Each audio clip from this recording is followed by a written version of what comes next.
About 3 weeks ago, I was in Brussels. Not on camera, not at a press event. It was a private discussion with people directly involved in Europe's financial decision-making. At one point, a senior official said something that stopped the conversation cold. We assumed freezing Russian assets would weaken them. What we didn't expect was how much it would destabilize everything else. That sentence has stayed with me, because what Europe did with Russian assets didn't just target Moscow. It triggered a reaction that is now reshaping global finance in ways most people still don't see. What Europe actually did and why it was different. This time, to understand why this moment matters, you have to separate freezing assets from what came next. In early 2022, the European Union froze roughly $300 billion in Russian central bank reserves. At the time, that alone was extraordinary. Freezing sovereign reserves of a major power had never been done at this scale. But crucially, those assets remained legally intact. They were immobilized, not repurposed. For almost 2 years, nothing changed. The money sat there, untouched, while lawyers, politicians, and economists debated what was even permissible. That pause mattered, because as long as the assets were frozen and nothing more, the core principle of ownership still technically held. Then, in May 2024, Europe changed course. Instead of continuing to hold the assets inert, European authorities decided they would redirect the income those assets generated, interest, yields, financial returns, estimated at around $3 billion per year. That money would be transferred to Ukraine. From a political perspective, it sounded measured. No outright confiscation, no seizure of principal, just the profits. But in finance, profits are not a bonus. They are the asset. If you own something but have no control over the value it produces, ownership becomes symbolic. That is the moment the rules shifted. Not loudly, not dramatically, but fundamentally. Europe didn't just freeze money anymore. It decided who could benefit from it, and that distinction is everything. Why the compromise was an illusion? European leaders believed this approach avoided extremes. They saw it as a technical workaround, a way to apply pressure without crossing legal red lines. But finance doesn't operate on political intent. It operates on precedent, and precedent doesn't recognize compromise. There is no such thing as partial respect for property rights. Either the system protects ownership regardless of circumstances, or it protects it conditionally. The moment Europe redirected income generated by foreign sovereign assets, it introduced conditionality. And conditional systems behave very differently, because now every asset holder has to ask a new question. Under what conditions could this happen to us? That question isn't theoretical, It's being asked right now in central banks, sovereign wealth funds, and finance ministries around the world, especially in countries that are not aligned with either side of the conflict. For them, this isn't about Russia or Ukraine. It's about exposure. They hold reserves in euros. They store assets in European jurisdictions. They rely on European custodians, and they now have proof, not speculation, that political circumstances can alter the economic rights attached to those assets. This is why the idea of a middle ground was misleading. Europe believed it could draw a clean line between freezing assets and confiscating them. Markets don't see that line. They see a system that has demonstrated it is willing to reinterpret ownership when pressure is high enough. And once that signal is sent, it cannot be recalled. You can reassure, you can clarify, you can insist it was exceptional, but capital remembers actions, not explanations. That is why this decision mattered far beyond the $3 billion per year involved. It wasn't about the amount, it was about the message, and the message was received, globally. What happened next is where most coverage gets it wrong, because Russia didn't respond emotionally. There was no dramatic escalation, no sudden announcement of mass nationalizations, no theatrical retaliation. Instead, the response from Russia was fast, legal, and deliberately symmetrical. Within days of Europe's decision becoming operational, Moscow issued legal measures allowing Russian authorities to apply equivalent treatment to assets linked to what they officially labeled unfriendly jurisdictions. That phrasing matters. It's intentionally broad. It creates flexibility. In practical terms, the message was simple. If Europe could redirect income generated by Russian state assets, Russia could restrict, freeze, or reassign control over European corporate assets operating inside its territory, not as punishment, as precedent. This is a critical distinction. Punishment invites escalation. Precedent forces adaptation. Russia wasn't trying to shock markets. It was trying to demonstrate that Europe's logic could be reversed, cleanly and legally. And that's what makes this response so effective. Instead of arguing whether Europe's move was justified, Russia accepted the logic and applied it back.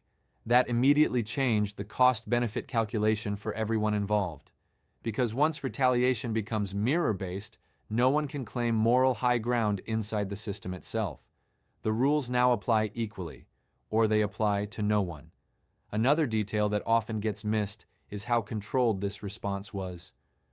Russia did not attempt to seize everything it could. It didn't move indiscriminately. It created optionality. The framework allowed asset restrictions up to a defined value, not beyond it. That restraint wasn't diplomatic. It was strategic. It signaled capability without triggering panic. And in financial conflict, panic is the enemy of leverage. Calm is far more powerful. This is the point where the conflict stopped being abstract and became painfully real. Because governments talk in principles. Corporations deal in exposure. European firms with long-standing operations in Russia suddenly realized that their assets were no longer shielded by predictability. Not because Russia changed the rules arbitrarily, but because the rules themselves had become reciprocal. Companies like Volkswagen began reassessing billions in fixed investments, factories, supply chains, and local subsidiaries that can't simply be moved. Financial institutions felt the pressure even more directly. For banks such as Raiffeisenbank, exposure wasn't theoretical. It was balance sheet level. Restrictions on asset movement or dividend flows don't make headlines, but they can determine solvency. Consumer and food companies like Danone faced a different dilemma. Their assets are physical, local, and politically visible. That makes them ideal leverage points in any reciprocal framework. Energy firms, Shell and BP, understood the risk immediately. They've seen how long-term investments can be stranded when geopolitics shifts. So what followed wasn't public outrage. It was private alarm. Boards convened emergency meetings. Legal teams ran worst-case scenarios. Executives picked up phones and called finance ministries, not to make statements, but to ask very direct questions. What protections do we actually have now? How far could this go? And who absorbs the losses if it does? And that's where European governments found themselves in an impossible position. They had used Russian state assets to fund policy goals. Now their own private sector was exposed to the counter-response. And those companies weren't willing to quietly absorb the cost. They have shareholders. They have employees. They have political influence, which means pressure didn't come from Moscow. It came from inside Europe itself. And that is exactly where Russia wanted it. What's important to understand is that this confrontation didn't stay contained between Europe and Russia. In fact, the most significant reactions didn't happen in Brussels or Moscow at all. They happened quietly, elsewhere. For decades, the global financial system rested on an unspoken hierarchy of trust. Certain jurisdictions were seen as neutral ground, places where money could sit safely, insulated from political disputes. Europe was central to that system. When the rules around Russian assets changed, it sent a signal far beyond the conflict itself, because other countries immediately recognized the implication. If sovereign assets can be repurposed under political pressure, then legal ownership is no longer absolute. That realization spread fast, not through headlines, but through internal reviews. Central banks across Asia, Africa, Latin America, and the Middle East began reassessing exposure, not because they supported Russia, but because they understood risk. Most of these countries are not aligned with either side. Their priority isn't ideology, it's stability. And when they looked at their balance sheets, they saw something uncomfortable.